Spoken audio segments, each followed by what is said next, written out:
नमस्कार, राधे राधे प्रिय विद्यार्थियों, आपका स्वागत है आपके अपने YouTube चैनल एस्ट्रो विकास शर्मा में। आपको पता है कि हम क्रम वाइज ज्योतिष सीख रहे हैं, बिल्कुल जीरो लेवल से लेकर के स्टैंडर्ड लेवल तक। अगर आप चाहते हैं ज्योतिष सीखकर इसमें अपना भविष्य बनाना, तो हमारी क्लासों के माध्यम से आप बहुत ही अच्छी ज्योतिष सीख सकते हैं। आज की कक्षा में हम एक बहुत ही महत्वपूर्ण विषय को विस्तार से समझने वाले हैं, ग्रहों की अवस्थाएं और उनके फल देने की क्षमता। पिछली कक्षा में भी हमने यही उदाहरण रूपी कुंडली बनाई थी और आज की कक्षा में भी हम यही बना रहे हैं, ताकि आपको अच्छे से और डीपली समझ आ सके। जैसा कि हम जानते हैं कि ग्रहों का स्थान, राशियां, दृष्टि, दशा, महादशा जितनी महत्वपूर्ण होती हैं उतनी ही महत्वपूर्ण होती हैं ग्रहों की अवस्थाएं भी। ग्रह की अवस्था में है यह बात तय करते हैं कि ग्रह वास्तव में कितना फल देने में सक्षम है। ये ग्रहों की अवस्था होती हैं बाल्यावस्था, कुमारावस्था, युवावस्था, प्रौढ़ावस्था और मृत अवस्था। अब इन अवस्थाओं को जानने के लिए हमें ग्रहों की अंशों की स्थिति को देखना होता है, यानी ग्रह किस डिग्री पर बैठा है, इसी से उसकी अवस्था निर्धारित होती है। उदाहरण के लिए कल वाली ही हम उदाहरण वाली कुंडली ले लेते हैं। अगर किसी कुंडली में सूर्य मेष राशि में है, किसी कुंडली में सूर्य मेष राशि में है, तो मेष राशि में सूर्य क्या होता है? उच्च का होता है। ये अगली कक्षा में हम आपको बताएंगे, उच्च का होता है। लेकिन वह 5 अंश पर बैठा है तो वह बाल्यावस्था में माना जाएगा। यदि वही सूर्य 15 अंश पर हो तो युवावस्था में रहेगा, और अगर वही 29 डिग्री पर पहुंच जाए तो वही सूर्य मृत अवस्था में माना जाएगा। तो यहां सवाल उठता है, क्या तीनों ही सूर्य समान फल देंगे? बिल्कुल नहीं। यही तो मुख्य बात है। राशि एक जैसी हो सकती है, लेकिन ग्रहों की अवस्था उसके फल को पूरी तरह बदल देती है।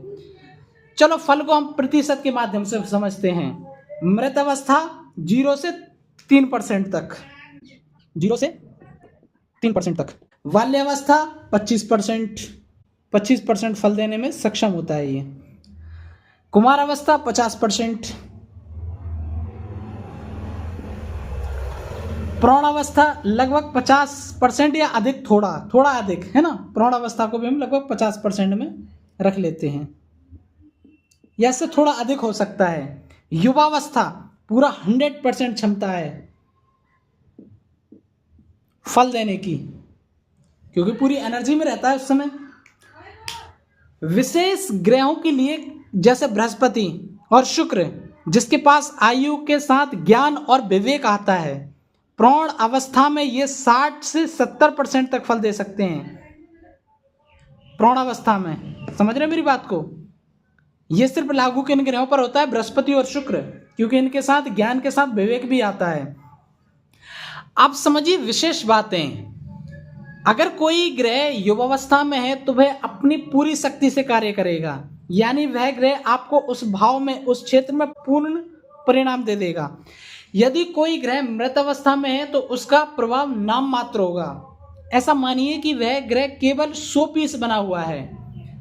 बाल्यावस्था में ग्रहों के पास सामर्थ्य होती है, लेकिन अनुभव और स्थिरता की कमी होती है, कारण वह 25% के आसपास ही फल दे पाते हैं। कुमार अवस्था में ग्रह थोड़ी अधिक क्षमता रखता है, क्योंकि इसमें विशेषकर मंगल जैसे ग्रह यदि हों तो उसके साहस और ऊर्जा के कारण फल अपेक्षाकृत बेहतर हो सकता है। और प्रौढ़ अवस्था में कुछ ग्रह जैसे बृहस्पति या शुक्र अपने ज्ञान और विवेक के कारण 50% से अधिक भी फल दे देते हैं। हालांकि यह पूरी तरह उस ग्रह की प्रकृति और कुंडली की स्थिति पर भी निर्भर करता है। जब हम प्रेडिक्शन करेंगे तो ये सब चीज बारीकी से समझेंगे। इसलिए जब आप किसी कुंडली का विश्लेषण करते हैं तो केवल यह देखना कि ग्रह उच्च का है या नीच का है, यह पर्याप्त नहीं है। आपको देखना होगा कि वह किस अवस्था में है, क्या वह उस शक्ति का उपयोग कर पाने में सक्षम है या नहीं है। यही है असली ज्योतिष। केवल स्थितियों को नहीं, बल्कि परिस्थितियों में छिपी क्षमता को भी देखना जरूरी है। तो प्रिय दर्शकों, उम्मीद है कि आप आज के इस विषय को पूरी तरह समझ पाए होंगे।